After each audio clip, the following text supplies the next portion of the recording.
வணக்கம், என் பெயர் மகேஷ் உதவன். இன்று நான் உங்களுக்கு விந்தணு எண்ணிக்கையை அதிகரிக்கும் செய்ய வேண்டியவைகளையும் செய்யக்கூடாதவைகளையும் பற்றி கூறப்போகிறேன். நீங்கள் செய்ய வேண்டியவைகள் மற்றும் செய்யக்கூடாதவைகள் என்று ஒரு பட்டியலை உருவாக்கி அதை எழுத பேனா மற்றும் காகிதம் எடுத்துக் கொள்ளுங்கள். பாருங்கள், எளிமையான விஷயம் என்ன என்று புரிந்து கொள்ள நாம் விந்தணு எண்ணிக்கையை எப்போது அதிகரிக்க முடியும். நம் உடலுக்கு அனைத்து ஊட்டச்சத்துக்களும் கிடைக்கும் போது நமது விந்தணு சுயோற்பத்தி நன்றாக நடக்கிறது. நமது புரதத்திலிருந்து உற்பத்தி செய்யப்படும் விந்தணுக்களின் அளவு அல்லது உங்கள் உடலில் புரத உட்கொள்ளுதல் நல்லது. பின்னர் நோயாளியில் விந்தணு எண்ணிக்கை அதிகரிப்பதை நாம் காண்கிறோம். எனவே இன்று நாம் விந்தணு எண்ணிக்கையை அதிகரிக்கும் செய்ய வேண்டியவைகளையும் செய்யக்கூடாதவைகளையும் பற்றி பேசுகிறேன். உணவில் கார்ப்ஸ் மற்றும் புரதம் இரண்டும் தேவைப்படுகின்றன. எனவே நமது உணவு திட்டத்தை ஆரம்பிக்கும் போது இங்கே நாம் என்ன செய்வோம்? எனவே செய்ய வேண்டியவற்றில் நாம் அதிக புரதத்தை உண்ண வேண்டும் மற்றும் கார்போஹைட்ரேட்டுகளை குறைக்க வேண்டும். இதனால் நமது விந்தணு உற்பத்தி நல்ல புரதத்தை பெறும் மற்றும் நீங்கள் நல்ல விந்தணுக்களையும் கொழுப்பையும் பெற்று நல்ல எண்ணிக்கையை அடையலாம். முதலில் நீங்கள் அதிகமாக புரதத்தை உட்கொள்ள வேண்டும். இரண்டாவதாக நீங்கள் ஜிங்க் மற்றும் செலினியம் உட்கொள்ள வேண்டும். துத்தநாகம் மற்றும் செலினியம் நாம் உட்கொள்ளும் புரதத்திலிருந்து நமது விந்தணு எண்ணிக்கையை அதிகரிக்க உதவுகின்றன. எனவே செலினியம் மற்றும் ஜெலினியம் ஆகியவையும் தேவை. நான் உங்கள் முன் ஒரு பட்டியலையும் வைத்திருக்கிறேன். அதில் இந்த பொருட்களை நீங்கள் பெறுவீர்கள். நீங்கள் அங்கு கிடைக்கும் பொருட்களின் ஸ்கிரீன் ஷாட்டையும் எடுக்கலாம். புரதங்களின் பட்டியலையும் கொடுத்துள்ளேன். புரத பட்டியலையும் நீங்கள் சரிபார்க்கலாம். அதில் எந்த உணவுகள் புரதச் சத்து நிறைந்தவை என்பதை அறிந்து அவற்றை உங்கள் உணவில் சேர்க்க முடியும். இப்போது அதிக ஃபைபர் உட்கொள்ளலை செய்வது உங்கள் முறை. இந்த நார்ச்சத்து உட்கொள்ளலை நினைவில் கொள்ளுங்கள். நீங்கள் குடிக்கும் அனைத்து ஜூஸ்களையும் தவிர்க்கவும். நீங்கள் பழச்சாறு குடிக்க விரும்பினால் அதற்கு பதிலாக பழங்களை சாப்பிடலாம். நீங்கள் பழம் சாப்பிடும்போது அது வேறு விஷயம் உள்ளது. உதாரணமாக, நீங்கள் அதை உட்கொண்டால் உங்கள் ஊட்டச்சத்து நிலை அதிகரிக்கிறது. நீங்கள் ஜூஸ் குடிக்கிறீர்கள் என்றால் அதை கணக்கிடும்போது அது வெறும் கலோரிகள் மட்டுமே, வேறொன்றும் இல்லை. இனிப்பு நீரும் பழச்சாறும் ஒன்றுதான். கலோரிகளுடன் ஜூஸ் குடித்தால் வயிறு நிரம்பும். அருகில் உங்கள் வயிறு மற்றும் குடலும் ஆரோக்கியமாக இருக்கும். உங்கள் மெட்டபாலிசம் செயல்பாடும் நன்றாக இருக்கும். எனவே குடலை ஆரோக்கியமாக வைத்திருக்க பழச்சாறு குடிக்காதீர்கள். பழம் சாப்பிட வேண்டும்.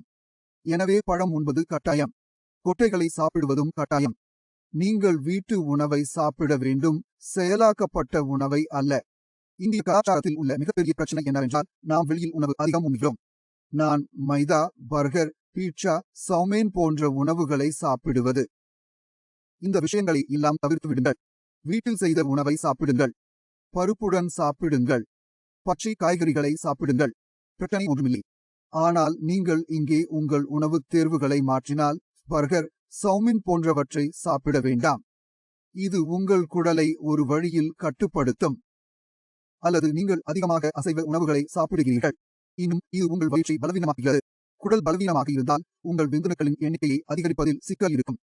எனவே ஆரோக்கியமாக வைக்க அதிக நார்ச்சத்து உணவு உட்கொள்ளல் கட்டாயம். அதிக நார்ச்சத்து உணவில் பழங்களை சாப்பிடலாம். நீங்கள் பச்சை காய்கறிகளை சாப்பிடலாம். பருப்பு, ரொட்டி, அரிசி சாப்பிடலாம். பிரச்சனை ஒன்றுமில்லை. ஆனால் வீட்டில் செய்த உணவை சாப்பிடுங்கள். நல்ல உணவை உண்ணுங்கள்.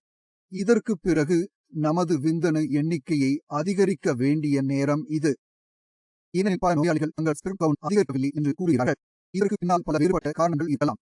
ஆனால் உங்கள் விந்தணு எண்ணிக்கையை அதிகரிக்க விரும்பினால் உங்கள் குடல் நலனில் கவனம் செலுத்துங்கள். அங்கு விஷயங்கள் சீராகும்.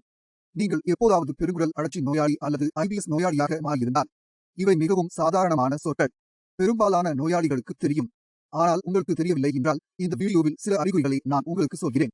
உணவு உண்ட பின் உடனே கழிப்பறைக்கு செல்ல நேரிட்டால் அது ஏதோ ஒரு பிரச்சனை உள்ளது என்று குறிக்கும்.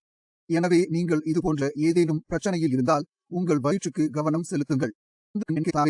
இதனுடன் நீங்கள் சில உடற்பயிற்சிகளில் கவனம் செலுத்த வேண்டும். விந்தணு எண்ணிக்கையை அதிகரிக்கும் ஒரு பயிற்சியின் வீடியோவை நான் உருவாக்கியுள்ளேன். அதையும் பார்க்கலாம். விளக்கத்தில் இணைப்பை வைக்கிறேன். நீங்கள் அதை திறந்து பார்க்கலாம். இதனுடன் உடற்பயிற்சி செய்வது அவசியம் ஆகும். நீங்கள் வியர்வை வரும் வரை அல்லது வியர்க்கும் வரை உங்கள் டெஸ்டோஸ்டிரோன் அதிகரிக்க முடியாது. எனவே உடற்பயிற்சி செய்வது அவசியம். உங்கள் விந்தணு எண்ணிக்கை அதிகரிக்க இது உதவும். டெஸ்டோஸ்டிரோன் அதிகரிக்கிறது. இது உங்கள் விந்தணு எண்ணிக்கையை அதிகரிக்க உதவுகிறது. எனவே உங்கள் வியர்வைக்கு டெஸ்டோஸ்டிரோன் ஹார்மோன் ஒரு தேவையாகும். வியர்வை டெஸ்டோஸ்டிரோனை ஈர்ப்பித்து உங்கள் விந்தணு எண்ணிக்கையை அதிகரிக்கிறது. எனவே இதற்கு உடற்பயிற்சி அவசியம். இனி செய்யக்கூடாதவை பற்றி பேசுகிறேன். பல பட்டியல்கள் உள்ளன. முதலில் மன அழுத்தம். மன அழுத்தம் இருந்தால் உங்கள் உடல் கார்டிசோல் ஹார்மோனை உருவாக்கும். இது அடிப்படையில் உங்கள் ஸ்பெர்ம் கவுண்டை கொல்ல வேலை செய்யும். இரண்டாவதாக, உங்களுக்கு நல்ல தூக்கம் இல்லை என்றால் உங்கள் உடல் விந்தணு எண்ணிக்கையை அழிக்கும் ஆன்டிபாடிகளை உருவாக்கும்.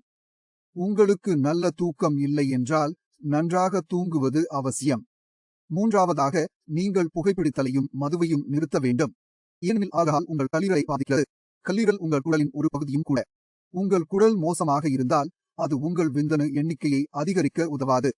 புகைப்பிடித்தல் நிகோடின் உற்பத்தி செய்கிறது. நிகோடின் உங்கள் இரத்த ஓட்டத்தில் அனுப்பப்படுகிறது. இதனால் நீங்கள் தளர்வாக உணர்கிறீர்கள். ஆனால் நிகோடின் உங்கள் விந்தணு எண்ணிக்கையை கொல்கிறது. எனவே புகைப்பிடித்தலும் மதுவும் உங்களுக்கு ஆபத்தானவை. விந்தணுக்களின் எண்ணிக்கை அதிகரிக்காமல் இருப்பதற்கும் ஒரு காரணம் உள்ளது. நான் தி அவஸ் மற்றும் தி ONTS பட்டியலையும் உங்கள் முன் வைத்துள்ளேன்.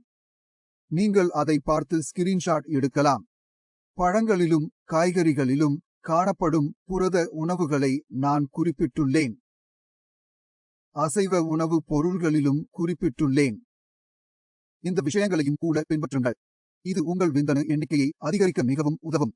மேலும் உங்கள் விந்தணு எண்ணிக்கை அதிகரிப்பதையும் காண்பீர்கள். அடுத்த வீடியோவில் சந்திப்போம். அதுவரை வணக்கம்.